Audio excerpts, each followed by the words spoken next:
Okay, good afternoon, everybody. You're very welcome to this online launch of Focus on Homelessness for the Midwest, for the fine counties of Clare and Limerick. Just before I introduce and pass over to our speakers, just a little bit of admin at the top of this event. Can everybody please ensure that their microphones are switched off so we don't hear any weird noises like pets or dogs or storm barra in the background? So if everybody can all switch off their microphones, that'll be great. This event is being recorded, just so everybody knows. So if anybody has a colleague or a friend who cannot be here today and would like to watch back the event, we will have a recording of the event available, and we will be putting that up on our YouTube page. Questions are very important at the end of this event. After our three speakers have spoken, we really encourage questions, people to be engaged, and we would ask you, if you do have any questions, to pop them in the chat box, and afterwards I will put them to the speakers as well. I should say that as soon as I stop speaking and introduce you to our first speaker, I will put a PDF link of the actual report itself, a focus on homelessness, so people can go through and peruse the document as they see fit. So just to introduce our speakers for today's event, one of the co-authors of this report is Owen O'Sullivan, who is a professor in social policy at Trinity College Dublin. We also have speaking today Damien Mcmahon, who is the coordinator of homeless services at Clare County Council, and our own Gerard Spillane, who is Focus Ireland practice development manager. So without further ado, I will introduce you to our first speaker for this afternoon's event, Professor Owen O'Sullivan. Owen. Thank you, Conor. So the presentation today is focusing on trends in different aspects of homelessness in the Midwest from roughly around early 2014 up until the third quarter of this year. Just the first slide, it just gives you an overview of the number of adults in emergency accommodation, both in Dublin, the top line, outside of Dublin, and then in the Midwest. So you can see the numbers in the Midwest are comparatively low. They've never gone above 500. You can see that in a bit more detail in this slide. Sorry, they haven't gone above 400. So started off at about 250, peaked in kind of 2018, and have kind of slowly and gradually declined to the point in October of this year when there was just under 300 adults in emergency accommodation. We have a much shorter timeline or time series for those sleeping rough in the Midwest region, based on the quarterly performance reports between 10 and 11 up until quarter 2 of 2021 of this year. But quarter 3 showed a fairly dramatic increase to 40 rough sleepers in the Midwest based on my understanding of the performance report, a one-night count in September of this year. So that's a pretty dramatic increase, and seems unusually high given that there's about 95 in Dublin over a period of a week. To have 40, but in the Midwest seems unusually high. In terms of number of families, we can see the number of families hit a peak in early 2018 at about 120 families, remained fairly steady until the beginning of 2020, then declined very significantly during 2020 and the first half of 2021. But in the last 4 months, a fairly steady upward trend in the number of families in emergency accommodation in the Midwest. The number of child dependents broadly follows the same pattern as families. So you can see again, hitting a peak in mid-2019, and then slowly declining, then very rapidly declining from mid-2020. But again, we're seeing that upward trend again in the last 4 months of this year. And that's a trend we're observing in most other regions as well. There's a similar pattern in quite a number of other regions, but we're seeing a reversal of those downward trends in the last 4 months in most regions around the country. This is just a number of adult-only households, sometimes referred to as single-person households, but they tend to be adults, but we know quite a number of them do have children. They simply don't have them with them when in emergency accommodation. So again, the numbers there as a percentage, broadly the same as the national figure, but up to, at the moment, about 90% of those in emergency accommodation in the Midwest are in are adult or single-person households. So that's just the total number. So you can see it's kind of fluctuating there around 250 adults in local authority managed emergency accommodation. We think probably the best way of measuring, even though it's not included in the monthly performer or the monthly reports, but it's the number of households, because that's the number of households that need to be accommodated. So it's probably a clearer measure. So in that case, we can see a fairly steady decline really from 2018, when there was a peak of just over 350 households. And that slowly declined to the point where it's just over 250 households now in emergency accommodation in the Midwest.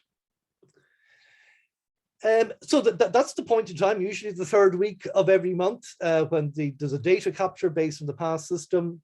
So that gives us an idea of the stock, the number of people at a point in time.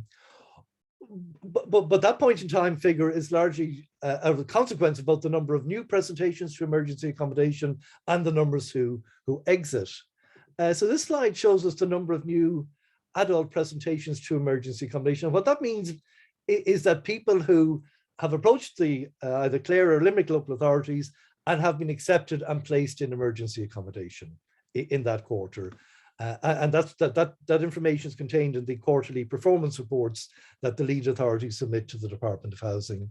So you can see, interestingly, that the numbers were quite high back in 2014, 150 odd people in Q3 who presented and were placed in emergency accommodation, dropping then to about 120, an unusually strong peak there in Q1 2020 when there was nearly 200, and then a very significant drop in Q2, presumably as a consequence of COVID.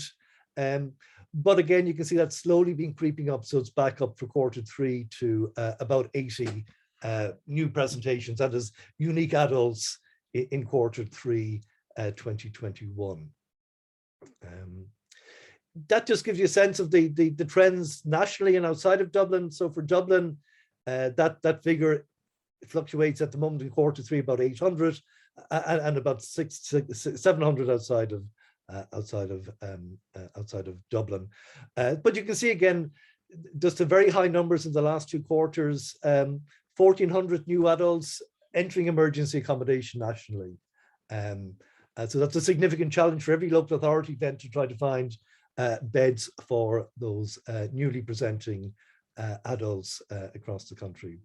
And you can see that just in terms of the overall numbers from when we started collecting this data back in Q1 2014, 21,000 unique adults entered emergency accommodation in Dublin, and nearly 20,000 outside of Dublin. So they're unique adults who presented to emergency or homeless services and were placed in emergency accommodation. So it's an extraordinary number, over 41,000 unique adults in the last 7 odd years have experienced a stay in emergency accommodation in this country. So in one sense, this data is much more revealing than the point in time data, because that tells us at a point in time on the 3rd week in a particular month, the number of people in emergency accommodation. This gives us the flow of people who are entering emergency accommodation for various periods of time. But I said it's an extraordinary number of individuals in a relatively short period of time who've had a stay in emergency accommodation in the country. When we then look at the exits, and I said that the point in time figure is kind of derived from the number of, or the result of the number of new entries and the number of people who exit. So we can see again quite a strong performance here. We can see over that period of time that there were 1,770 exits to housing. There are other exits, usually to discharged to hospital, maybe to prison, returning home, generally unstable exits. So these are what we call stable housing exits. The majority, however, were to the private rented sector. 770, sorry, that top figure is incorrect, obviously. It's about 2,500. 1,700 to the private rented sector, nearly 500 to the approved housing bodies, and 550 odd to local authorities over that period of time. But again, reaching a peak in Q4 2019, and the numbers fluctuating at between 40 and 50 adult exits in from 2020 and 2021. Just in terms of differentiating them between a social housing tenancy and a social housing support, at the beginning, the majority were social housing supports largely via HAP, but that has been reversed. So the majority of exits now are to social housing tenancies, which are inherently far more stable and secure than social housing support exits. So that's a very important shift in that those exits are more likely to be sustained exits from emergency accommodation. And if you contrast that, for example, with Dublin, they had the very opposite. They had far more social housing tenancies at the beginning of when the state was collected, but now are increasingly dependent on social housing tenancies or social housing supports in the form of HAP to exit households from emergency accommodation. And that's just the same figure. So the trend in the Midwest broadly mirrors the trend outside of Dublin. One of the other measures in the performance reports is the number of adults who are in emergency accommodation for more than 6 months. So we can see some fluctuation at the beginning. I think that may be some errors, but in the reports, but we can see gradually that the numbers for more than 6 months kept increasing from early 2015 to Q3 of 2020, when it was about 150 adults in emergency accommodation for more than 6 months. It's declined very slightly down to 140 and about 135 in Q3 of this year. Just contrasting that with Dublin, a much steeper increase in the number of adults in emergency accommodation in Dublin for more than 6 months. It's now just under 2,400, but it had got as high as 3,200 adults who were in emergency accommodation for more than 6 months. In terms of gender in the Midwest, you can see the majority are males. The percentage of females in emergency accommodation at a point in time hit a peak of about 45% in 2018, has gradually declined. That's largely reflecting the decline in family in emergency accommodation. But again, as you can see, the uptick in the last couple of months, so it's back up to 35% by October. And that again reflects the increase in families presenting into emergency accommodation. And it broadly echoes or follows the same pattern that we see nationally. In terms of age profile, the majority in the Midwest are aged between 25 and 44. But much of that decline that we've observed from the overall figure is a result of a decline in that age group, that age 25 to 44. The other age profiles have stayed fairly stable, and you can see that just in the percentage terms, slight increase in the numbers age 45 to 64 on a monthly basis. And certainly that has been evident in the last 4 to 5 months. That's just the same profile nationally, which shows again the majority are in that 25 to 44 age group. And that's just the percentage.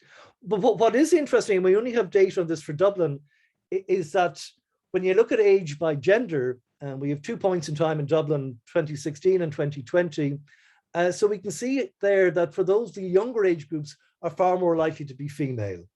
That declines, and the percentage of females in age cohorts declines until you get to the point of the 51 to 60-year-olds. And then it's very interesting, increases then for the older age group, that is age 60 to 70 and 70 to plus. And that's that trend has been evident both in 2016 and in 2020. So that overall distribution masks quite a lot that it is younger women who tend to be the majority. And it's, as you get older, it tends to be largely men who are in emergency accommodation. But I said we only have published data on that for Dublin. So it'd be interesting to see if that's the case outside of Dublin as well, I suspect it is. In terms of emergency accommodation type, the Midwest is quite unusual. As you can see here, the majority of those in emergency accommodation at a point in time are largely in STA or supported temporary accommodation, or temporary emergency accommodation, that the use of private emergency accommodation is relatively low. And as you can see, has declined very significantly in the Midwest since mid-2019. That's just the PEA figure there. So you can see at the beginning of the crisis, relatively few, hitting a peak then of about 35% of those adults in emergency accommodation in private emergency accommodation in late 2019, but a very significant decline over the next close to 2 years, getting down as low as 10% by summer of this year. But again, we've seen a slight increase in the last couple of months. And you can just see from this slide just how comparatively unusual the Midwest is, so that the blue line is the figure we saw on the previous slide. The dotted line is PEA as a percentage outside of Dublin. So about 50% of people in emergency accommodation, totality outside of Dublin, are in private emergency accommodation. And in Dublin, it's about 53%. So the Midwest is very unusual at being at only 10%, with the majority of people in STA or TEA. Just a very quick thing just on rent burdens, because we're increasingly seeing this as a driver of increased rates of homelessness. This is from a recent CSO report on the number of households in emergency accommodation who are paying either more than 35% or 40% of their disposable income on emergency or on private rented accommodation. So you can see Limerick is there. The 4 Dublin authorities top the list, then Wicklow, Galway, and then Waterford, and then Limerick. So Clare is in a comparatively good position, and there's only 15% and about 12% who are paying more than 35 or 40% of their income in rent in those areas. And the final slides are around expenditure. Clearly, all of this is costing us a lot of money.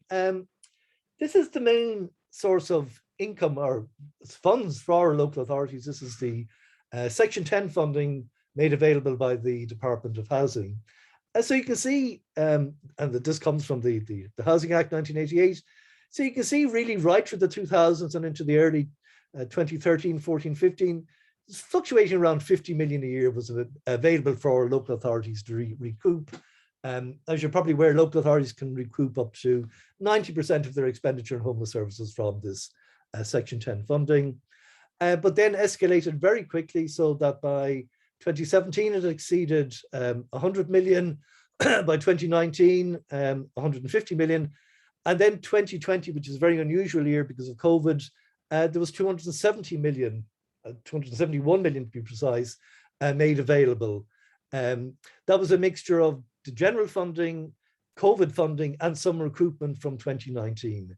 And the estimated budget for 2021 is 212 million, and just under 200 million will be made available by the department for 2022. So an extraordinary increase in a relatively short period of time of funding from the Department of Housing. The bulk of that, not surprisingly, goes in Dublin. 80% of that income or that money is spent in the 4 Dublin authorities. Of course, the Department of Housing are not the only state body providing funding for those experiencing homelessness. So this simply gives you the Department of Health and associated agencies, their funding, which for 2021 is estimated to be just over 50 million. But as we said, the local authorities and their total spend on homeless services include some of their own funding, Department of Health funding, and the Department of Housing. And in some other local authorities, I'm not sure in the case of Midwest, the Department of Education does provide travel vouchers and things like that. So there are a number of sources. So that's probably best captured in the local authority revenue budget figures, which are published, they're all being just published at the moment. And that follows the same trend, but it gives a much better idea of the total amount of expenditure by local authorities. So you can see there between 2009 and 2014, fluctuating around 60 to 70 million. and then rising rapidly, going over 200 million in 2019. And for 2020, 2021, and what we think for 2022, just under 300 million is what local authorities will spend on services for households experiencing homelessness. So an extraordinary increase in a very short period of time. And for the Midwest, that's the way they followed the same broad trend. They were spending about 4 million a year up until 2017. And then by 2020, up to nearly 12 million. The estimated expenditure for 2022 is about 1 million less. That's mainly from Limerick are estimating they need about 1 million less in revenue expenditure for 2022 than they did in 2021. The other source of data we have is on these quarterly financial reports that are submitted by local authorities or regional authorities to the Department of Housing on a quarterly basis. They're not as helpful as they look because, for example, they don't include COVID spending. So all the COVID spending this year and last year is not included in these financial reports, but they do give us the best breakdown of where all that money is going. So this is for the Midwest. So you can see it follows the same broad trend that increase really from 2016 onwards. So with a budget of an expenditure of about 10.5 million estimated for 2021. But the key thing is that orange line in the middle, that's all emergency accommodation. So the bulk of the expenditure is on emergency accommodation. And you can see that a bit more clearly there. So that's the gray line, that's the percentage of total expenditure in the Midwest on emergency accommodation. So for the last 3 years, it's just over 80% of total expenditure. And that broadly fits with the national figure, which is about 80% over the last few years of all expenditure is on emergency accommodation. So using this measure, which is the Section 10 funding, over the last, 8 years, we spent 1.3 billion on homeless services, 1 billion on emergency accommodation. And if you go back just that slide there, if you take the totality of the expenditure by local authorities, in this case over a slightly longer time period from 2009 and covering 2022, total expenditure will be 2.1 billion. So thank you very much for that. I'm happy to take any questions in due course. Thanks very much, Professor Owen O'Sullivan there for a very interesting presentation of the facts and figures. So our next speaker, I'm delighted to say, is Gerard Spillane, and Gerard is the Practice Development Manager for Focus Ireland. Gerard. Good afternoon, everyone. Thank you, Owen. It's great to see you all. It's great to have such a fantastic turnout, and it's wonderful to be able to speak to you today. So I'm going to keep going until either I finish or the roof goes, so whichever comes first. I suppose the report for us, and Owen has highlighted the issues pertaining to homelessness in the Midwest. And the interesting thing about this research is, or research in general, is you look at a report like this and you think it's great, or you may not think it's great. And you, like, so the questions that would be asked then is, so what? What now and what next do we do with this information? What do the numbers tell us? What pattern in homelessness does it show? And I think one has quite clearly demonstrated that. And what is the data's purpose? And what do we do about it? Of course, data has no purpose. It is what it is.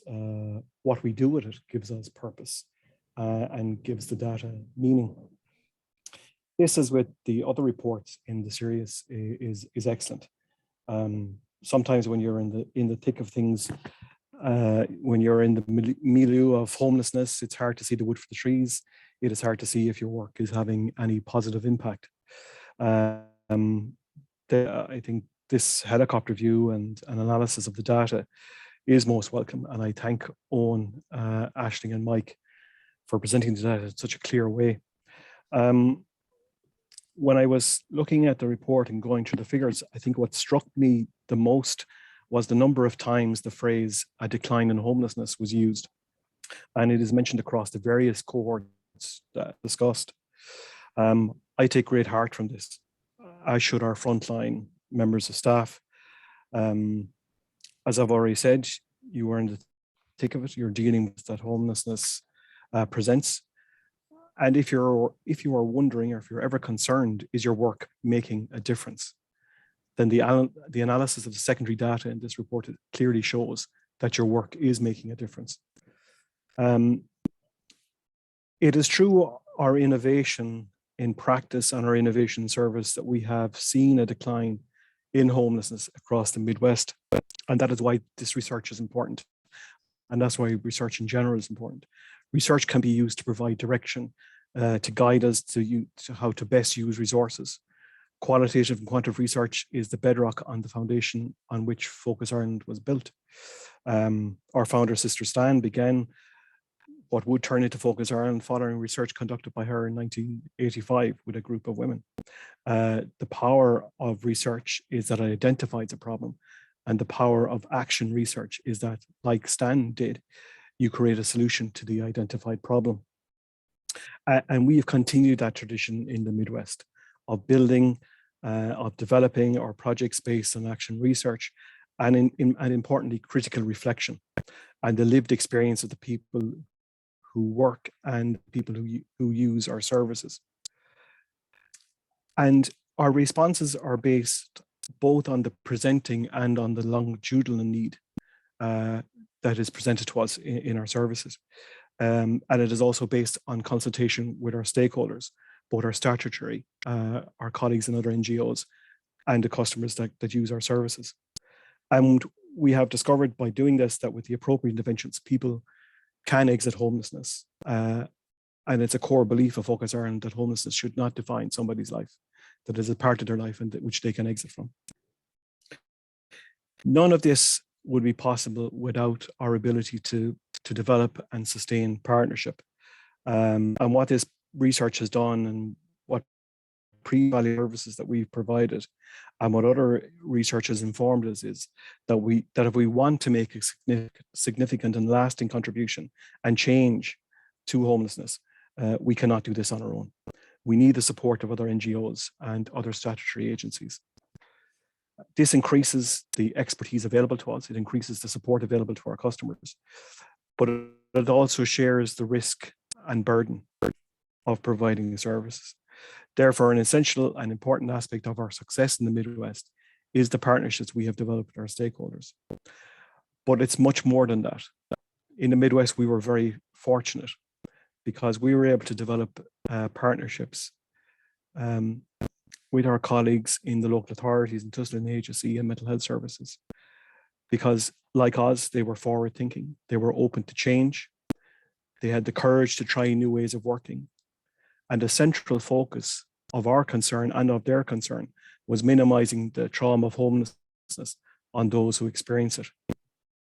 It's been a truly momentous and pleasure to work in partnership with all the agencies. And I think we've done incredible work given the fact that homelessness is rising, in fact that the rental market is so challenging and competitive, and the fact that there's a housing crisis. We have done incredible work to mitigate homelessness across the region. In terms of our response, and in terms of the response we've had from our statutory stakeholders, is that innovation has been at the heart of Focus Ireland services in the Midwest. And the innovation that we have adopted and the services and projects that we've adopted reflect our two strategic goals of prevention and sustained exit.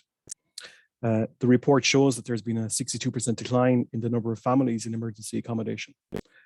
And while we cannot take sole responsibility for this, we have, through our innovative projects, social rental model, Children's Road Family Initiative, Project Ivy, and Focus Ireland long-term housing, in this decline.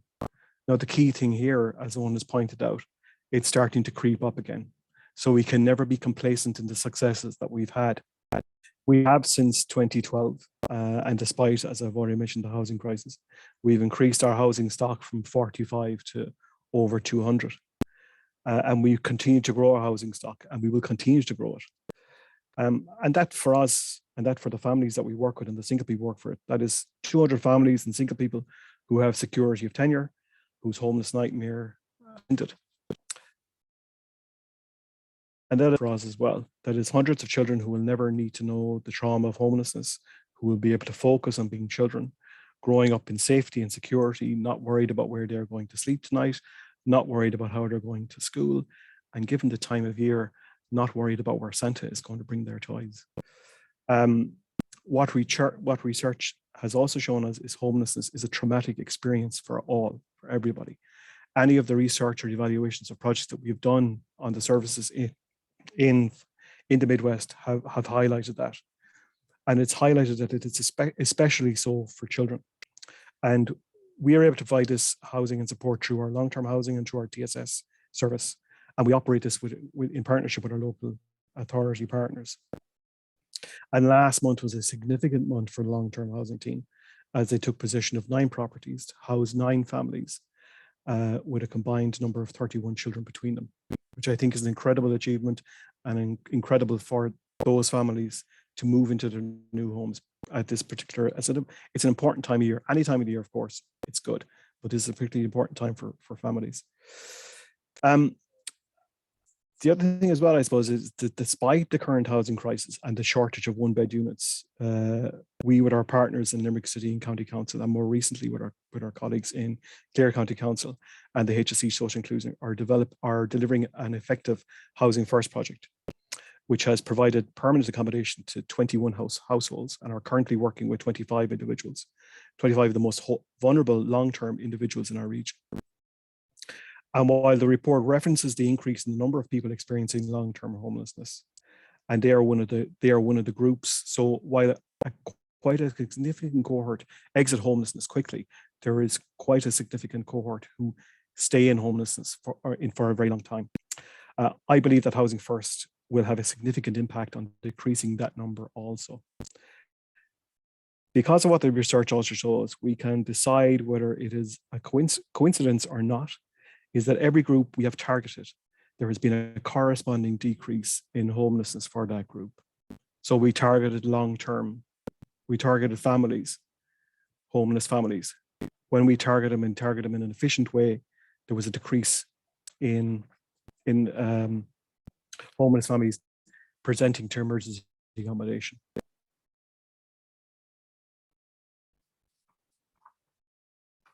With 11% of homeless population being between 18 and 24, our youth housing project has become vital.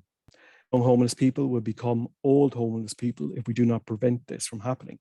And this again is reflected in the data as the largest rise in homelessness among the 25 to 44-year-old age group at 58%. Another coincidence is that there was a decline in the 18 to 24-year group from 2014 onwards. And this corresponds to the 2012 conceptual development of our youth housing project and the implementation of our youth housing project. The thing about all these coincidences is that this is where it kind of gets scary. And I don't want to frighten people, but coincidence, if you get 2 or more coincidences, it actually kind of proves that there might be a coherent, logical, well thought out plan about how we're going to address homelessness. And I think we've achieved that.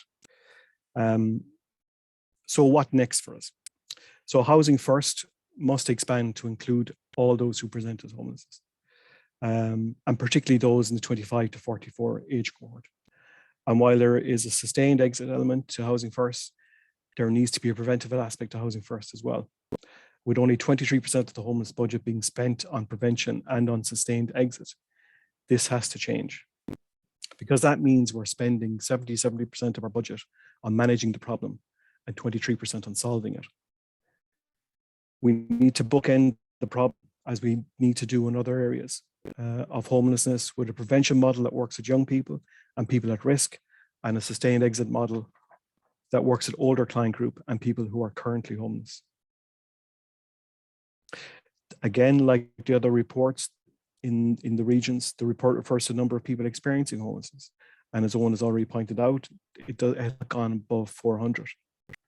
And there is also a steady decline across most groups. The number is still too high, but it's small enough for us to eliminate from the region. As stated, we know what we needed to do. The research tells us, the research gives us guidance and direction in terms of that. We know what to do in terms of housing provision. We need to do more than provide housing. We need to put in place to ensure that people can keep and maintain their home. And we put supports in place to ensure that our staff can support and help people maintain their tenancies. Again, Focus Ireland is creating what we refer to as a community integration team that will act as a wraparound support for the most vulnerable client groups we work with, and will ensure that tenancies are sustained and their homeless experience is brought to an end. We are hoping that this team will include an OT. They will work with our advice and information service. They will work with our preparation for education, training and employment. We will operate an intensive support model based on our award-winning TSS mental health project in Tipperary. Have a focus on health and well-being, and with supporting people with the core morbidities of mental health and addiction, in addition to the tenancy support and the project support work they will get. We need to continue to think creatively, continue to change and challenge our attitude in terms of how we view homeless people who are homeless, enhancing our partnerships, continuing to take risks, continuing to trust each other, and continuing to work and trust with the families and the individuals we work with. We need to recognize, and again, go back to the use of research and the importance of research in giving us direction. We need to recognize the role trauma and adverse childhood experience in a person's pathway in homelessness. And now having a trauma-informed service with kindness, compassion, understanding, and empathy at its core can help us end homelessness. And in terms of our own practice, our own practice development, and based on research, we will entrench the model of foreign environments and trauma-informed disorder project. That as homeless service providers in the region of homelessness for hundreds of individuals and hundreds of families. We now have an opportunity, I think, collectively to eliminate homelessness from the Midwest region. I think it's within our gift, and I think it's within our grasp. So the challenge is that we need to work together with our colleagues in the local authorities, HSE and TUSLA. We need to support ourselves, and we need to work together with our colleagues in other homeless services to end homelessness in the region.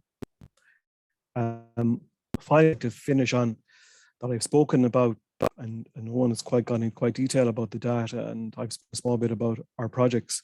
I could spend a day talking about the incredible work that's done in the Midwest by our teams, and every number that we talk about is someone who is experiencing homelessness. However, none of what we do would be possible without our staff, who we place a hefty burden and expectation on. Their compassion, kindness, creativity, openness to change, and ability to adapt and go the extra mile, their professionalism and commitment are second to none. And it's the reason why we've been most successful. So thanks to them, and thanks to you for listening to me. Gerard, thanks a million for those great words. We managed to hold your connection. It was pretty much good throughout. So there was a few little dodgy parts. So Storm Barra didn't interrupt too much. Speaking of Storm Barra, I know our next speaker, Damien Mcmahon, had a few problems with his connection, but thankfully he was able to get his connection back. And I'll now pass you over to Damien Mcmahon, who is the coordinator of homeless services for Clare County Council. Damien. Hi folks, how are you? Today I'm covering for Trina O'Connor, who many are probably aware is the coordinator of homeless services in the Midway in Limerick and is the regional lead. So she's asked me to step in for her today. So my apologies if I'm not as fluid as Trina normally would be. So I'll make excuses before I start. I suppose just to pick up on a couple of things that Jar has said, and I appreciate the work that Owen and everyone here has done in respect of the research. But I suppose one key thing sticks with me in all of this, and it's partnership. As we know, homelessness is complex.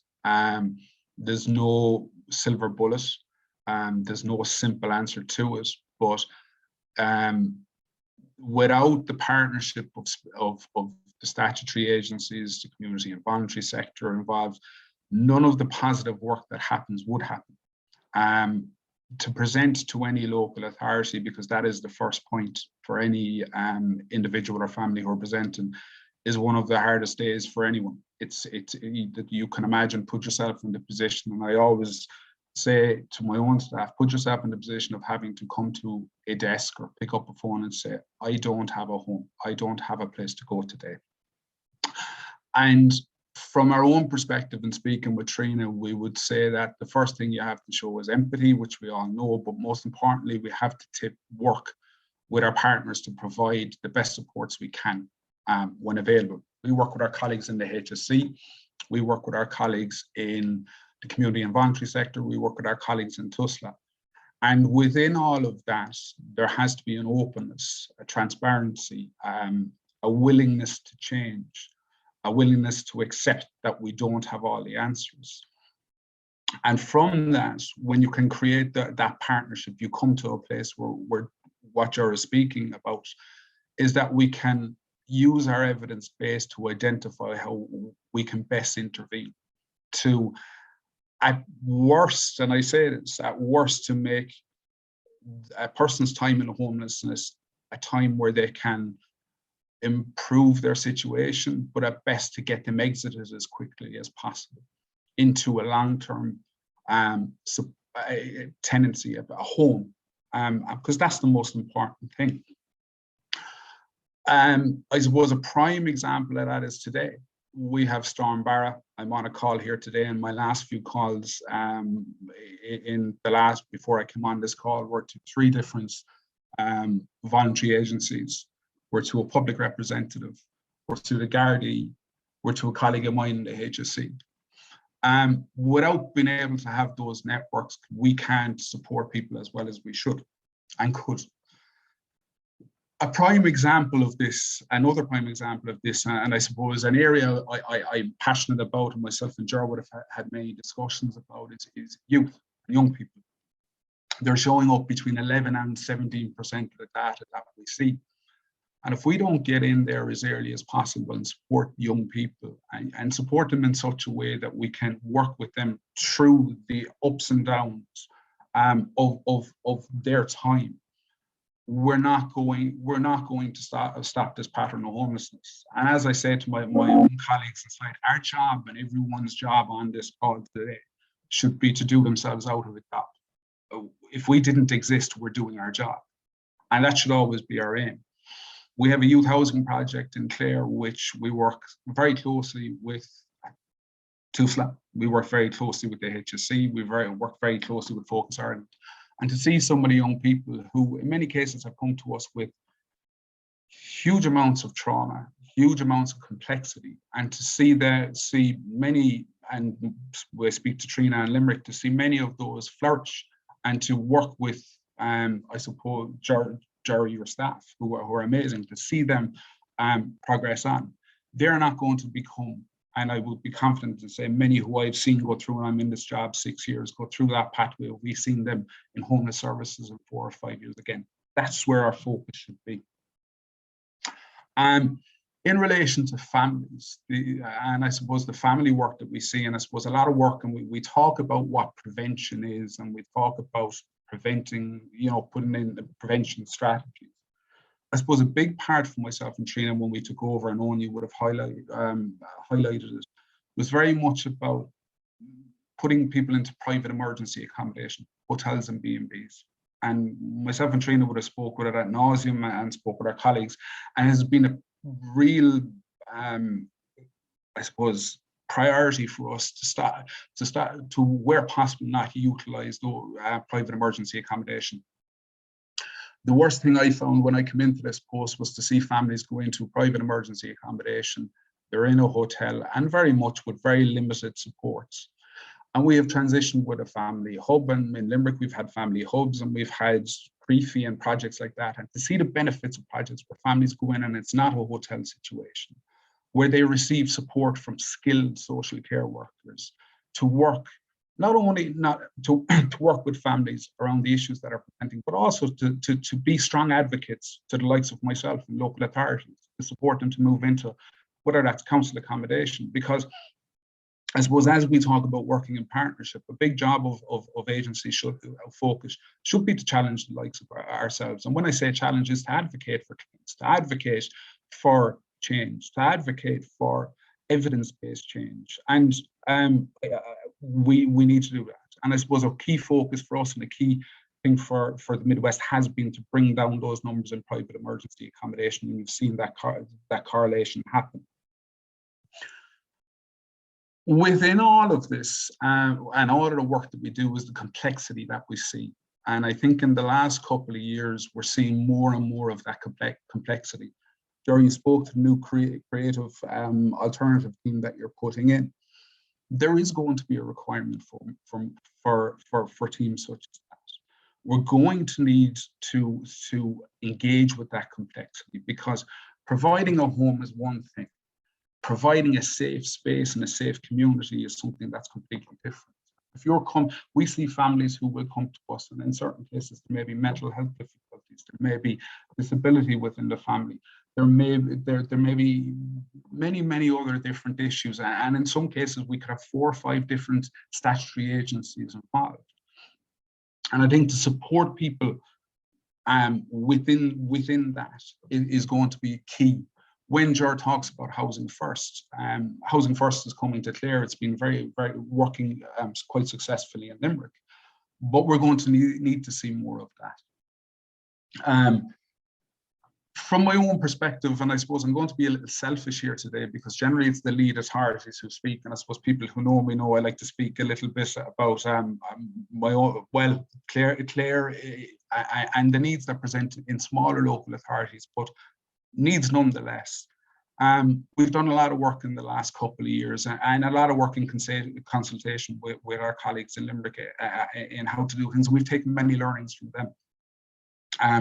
But I suppose we're seeing a certain pattern, and something that's moving for us is, I suppose, traveller presentations. We're seeing the most vulnerable in society presenting to us. In a recent piece of, I suppose, scoping exercise that we did, we've seen over 60% of our families, we have a small amount of families, a relatively small amount of families, are from a traveller background. They're presenting with a significant amount, and I'm going to use this word again, complexity.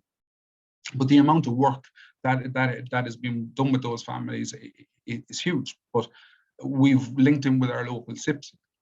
But again, we're seeing the need, which is great and which is significant. Overall, when you look at the Midwest, the key to everything is having that plan and that evidence-based plan of how to address what's presenting to us. We would engage an awful lot, I suppose, with the different agencies and looking at how we move forward and what we do and what is the next thing. If we look at that and we stand still, we're going no place, and we're not going to move on. We know there are going to need to be properties built, but in the interim, we have to make the space a safe space for anybody who is within homeless services. As I said, the priority has to be to exit people and to exit people into a community. But we have to focus on those things, because I think sometimes when we see data and we see the great work that Owen has done, we see numbers.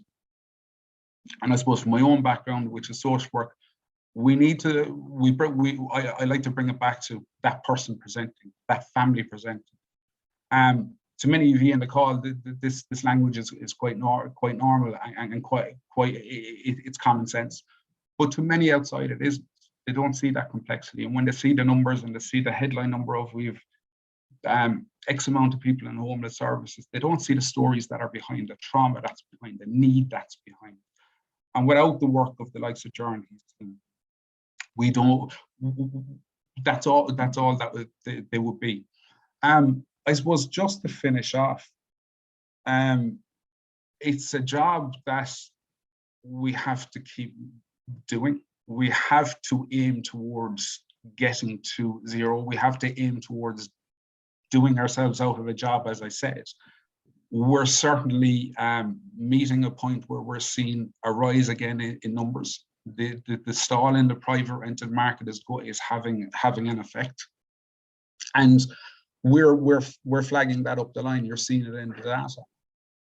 What I can say is I think we're better placed now in respect of supporting families in homeless services than we were 4 or 5 years ago. I think to reflect back to Jar, we need to be creative. We need to keep that creativity, and we need to constantly challenge each other. And if we do that, and we do it in a way that we're doing it, that we're supporting our clients in the best way possible, we'll get there. But it's going to take time, and it's not going to be easy. I hope I've made a bit of sense. As I said, I appreciate the work that is done by particularly the focus staff, but again, all the staff within the community and voluntary sector. And I know, as somebody from the statutory sector, and seeing the work that they do, the admiration I have is huge, and the work that I see going on with clients, and the work that I see happening. That, from my perspective, that's it. And as I said, let's keep challenging each other. Damien, thank you very much for those great words. That was Damien Mcmahon, Coordinator of Homeless Services at Clare County Council. Delighted to say we have a few questions here in the chat box. I'm going to put these questions to all of our 3 speakers, but this first question is from Neil Forsyth, who works with Focus Ireland. Neil says, is there any data in relation to repeat presentations? I suppose, Owen, I might pass that one on to you first of all. There is, Neil, but it's very inaccurate, and it was skewed by the fact that for a number of authorities that had one-night only beds, they were all being counted as a new repeat presentation every night. So there is a figure published, but they're pretty meaningless, so that's why I didn't include them. Thank you very much, Owen. We have another question here from Emma Byrne, who's one of my colleagues in advocacy at Focus Ireland. Emma asks, would love to hear from any of the panelists what they think of the impact of the moratorium on evictions and rent freeze had on homeless presentations and durations in homelessness, both nationally and in the Midwest over the last 2 years. I might put that again to you, Owen, first, and get Damien's and Ger's thoughts as well. I can't talk about the Midwest because I don't have detailed data, but we have quite detailed data for Dublin, so it's probably the best example because we can break down the new presentations by families and by singles in a way you can't at the national level.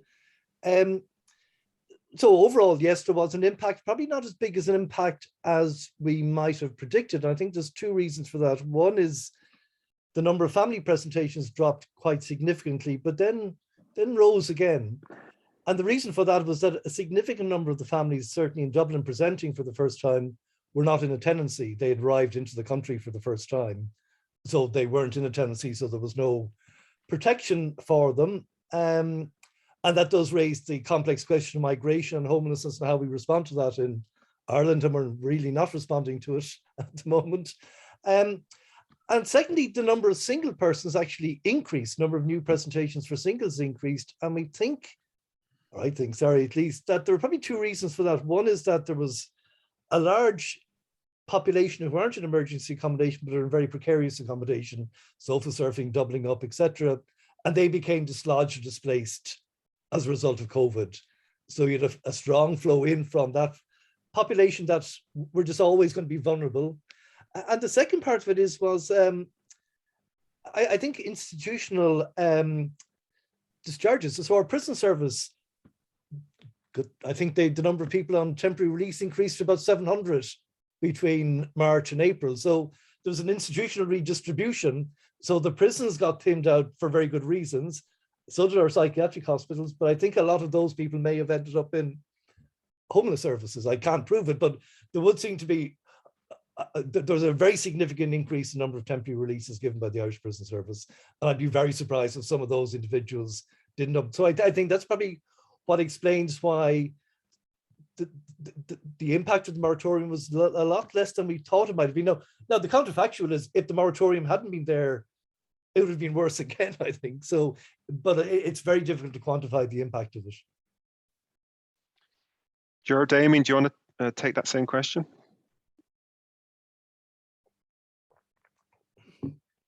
Nope. I think it's just very similar to Owen. I think particularly around the singles situation, we would have had many people in precarious situations. I think COVID, we're yet to see, and I know we're certainly not over it, but we're yet to see the mental health and the trauma impact of what COVID has brought. I think we had a lot of situations, and just speaking from our own personal situation, we would have discussed this with Trina, is that it condensed relationships. It brought issues to the fore for people, and just they weren't able to sustain. And then you had that added fear of bringing COVID into a home where there was a vulnerable family member or a vulnerable friend. So that certainly did have an impact with relation to the singles part of it. So I think it is reflective of what Owen is saying there. Around the moratorium, I think from the family's perspective, we're starting to see that the rental sector issue coming to fruition now. As you can see, the numbers are starting to rise with respect to families, and we can speak, and it was only raised at our homeless forum recently. Myself and Trina O'Connor were speaking about it. We're starting to see more presentations from families again, and we're starting to see situations with landlords that are effectively moving out of, and I hate to use the word market, but unfortunately that's the word we use, are moving out of the market, and we're starting to see those families present. So it is becoming a real pinch point, and it's something we're going to see over the next couple of months, I do fear. I think in relation to the moratorium, to see the true impact of the moratorium, it would have to be lifted to see, what the extent of evictions is going to be. And was there, would that mean that landlords weren't actually going to actively look to evict their tenants? But I think the main reason is there wasn't that much evictions going to happen, irrespective of the moratorium or not, because of all the work that had been put into sustaining the tenancy in the first place. I think that, and then the rent freeze, prior to the rent freeze, people were in difficulty anyway. And because people were but sacrificing something else, food or education or something else, to sustain that. So it was, the difficulty was there. Thanks, Stuart. No problem. Your connection was a little bad, but we managed to get most of your answer there, so that's great. Another question here from Neil. Despite evidence that investment in prevention is so critical to avoid to solving homelessness, why has spend on prevention remained so stubbornly low as a percentage of the overall spend? That's from Neil Forsyth. I might put that one to you, Owen, if you've any thoughts on that. I think it's what some of the literature calls it's a legacy issue. We have a very considerable number of fixed site congregate emergency services, and we will continue to fund those. And I think it's very difficult to stop funding those, particularly at the moment, as we're seeing. We may have had an opportunity maybe last year when we thinned out a number of the services and closed at least 2 of them. They're all back open again, and we'll be opening more, I suspect, certainly in Dublin. I can't talk about the Midwest. So it's about maintaining the existing level of funding, but additional funding to start shifting the direction of policy. But I think it's much easier just to continuously, I think our budgets, even though we've seen the extraordinary increases in recent years, all of that has been consumed by either the existing NGO-driven shelter system or the private emergency accommodation. And we can certainly see the cost of private emergency accommodations rising again as those beds become more scarce. So I think it's extraordinarily difficult, and I think it's about maintaining those services while at the same time having, I think, actually additional funding to start shifting the direction of public policy, because if we don't make that investment now, we'll find ourselves in 5 years' time and the budget will be 400 million or 500 million, and we won't even be blinking an eye at that stage, because we're just so used to that kind of level of expenditure. But as I was saying, like when I totted it up, like we've spent 2.1 billion since 2010, the bulk of that in the last 5 years. Like, it's an extraordinary amount of money to maintain people, most often than not in very poor quality, insecure temporary accommodation. It's an extraordinary amount of money. Yeah, absolutely. Thanks for that, Owen. I think if you don't mind, it's just one thing I would say. We certainly need to get a clearer understanding of what prevention is. I think it's a word that gets bandied around an awful lot. Like when you look at prevention, is prevention providing a home at outset, or is prevention, prevention is a wider public policy issue in respect of we're seeing people presenting with significant complexities, and should it be an earlier point we're engaging around that? And that's across the spectrum of services, whether that's education, whether that is justice, whether that is health, and that needs a more coordinated approach in respect of how we do prevention. I think we're only scratching the surface of what prevention really is in respect of homelessness. I think the accommodation piece is that one piece, but it's the public policy piece as well, and that's the key to us. And that's a very hard conversation that needs to be had, because I don't think we're fully sure of what prevention yet is in homeless services. Well, I think because I think one of the difficulties, Dublin is the only region that publishes data on prevention, and they're extraordinarily successful using the homeless HAP payment, so that when a family approaches them who are at risk, they can make available the homeless HAP payment immediately. And that has prevented about 3,000 households entering emergency accommodation the last 3 years. So again, why that isn't highlighted more either by the DRAG or by the department, equally the threshold support service has prevented thousands of people entering emergency accommodation. So that there are true models that work quite well. And I'm not quite sure why that isn't highlighted more by the department and say, this is a viable model for, and when you think of it, even though there's the uplift of the HAP payment of up to 50%, the cost of that is so minuscule compared to the cost financially and emotionally of keeping that family then in emergency accommodation for 6 months or more. So it seems to me to be. I suppose, Owen, that's my point. We need to speak to what prevention actually is, and then how we actually speak out to it. At the moment, prevention can be many different things. Yeah. And as you highlighted, the HAP Place Finder is a preventative measure, but how are we speaking to that measure? And I think we just haven't nailed that down, and we're not communicating it well either. Okay, we have time for one more question. Thanks a million, guys, for those answers there to Neil's question. Final question is from Louise Bayliss, who is our campaigns coordinator here at Focus Ireland.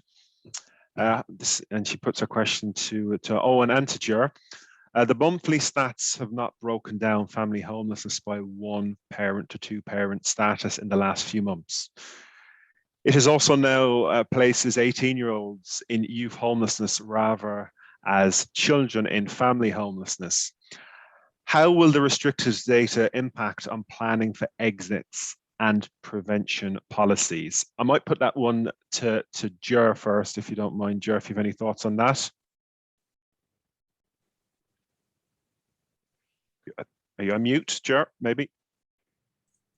I am. Oh, there you go. Good man. Connor, stop putting me under pressure. I was actually interested.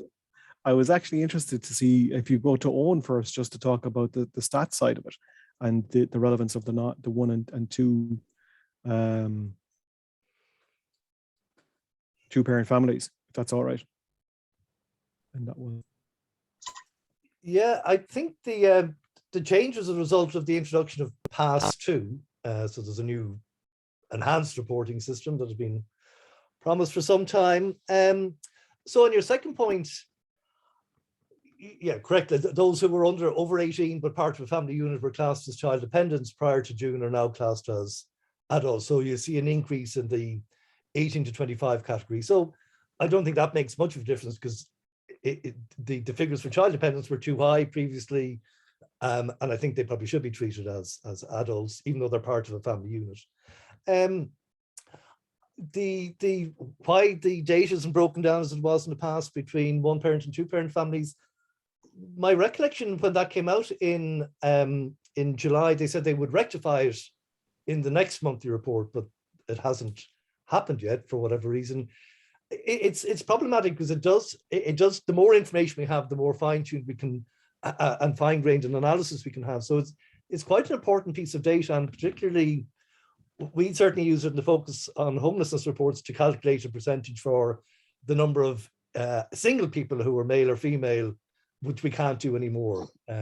So it was actually quite an important piece of information, and I gather it's just a technical thing with Pass 2. It's not able to do it, and it hadn't been anticipated. So I don't think there's any malice or any intent to restrict data. I think they just, and again, I suppose you have to keep remembering that Pass was always a bed management system. It was never meant to be doing what it's currently doing, providing us with all this data to try to understand homelessness. That was never the origin of Pass. So it has very significant limitations, even though Pass 2s have tried to identify them. It still is not primarily a data collection tool. It's a bed management system and case management system. So there will always be these sort of limitations because it's doing something it was never intended to do. George, any thoughts there? Yeah, that would be our issue. The key thing here is that, as Owen has pointed out, is the Pass is a bed management system, and to do that, and we've put an awful lot, and like things that has we're trying to extract information from it that probably just is, and then it breaks down to stuff like this. I don't think it has a huge, as Owen says, a huge overall impact on it. People within that, like we have families presenting with 18-year-olds, and they're presenting it as dependents within that family, which is fine. There is the cohort of the 18 to 25-year-olds who are the significant group and are treated as adult homelessness now. Where it does come into play and where it does have an impact is if they're leaving care or under the aftercare system and they've left the aftercare system, and the level of supports access.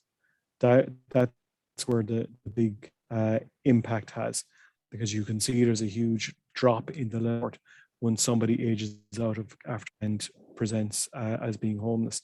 The cases, the only many regional forums and local authority forums where TUSLA have presented, and the only viable option at the time for those people aging out, those young people aging out, is the emergency homeless accommodation. And in the case of the missed, they end up in what are known as the temporary beds, which is the emergency accommodation. And that then it's kind of a downhill spiral from there. So it goes back to Damien's point. They are a key cohort that prevention is early prevention, and intervention is key. And part of that aging out is that the responsibility is shared both by ourselves who provide homeless services, but also by TUSLA prior to them aging out. Okay, guys, I don't know if you've any more thoughts on that question.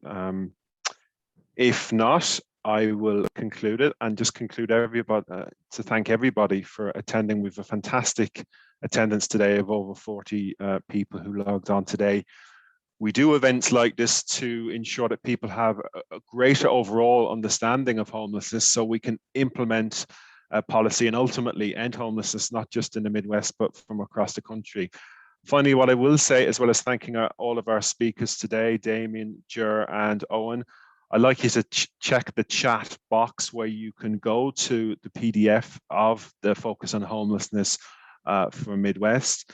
There's also another link to a campaign that we have called Focus on Children. So if you click on that link, it will bring you to a petition on our website and tell you more about the campaign. So I'd encourage everybody to go on to the website and click on that petition.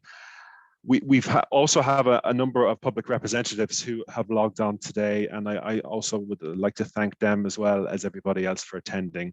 Don't forget, as I said at the top, there's going to be a recording available. So if anybody who was not able to attend, it'll be available on YouTube. And it just leads me to say thank you very much to everybody. Thank you. Bye-bye.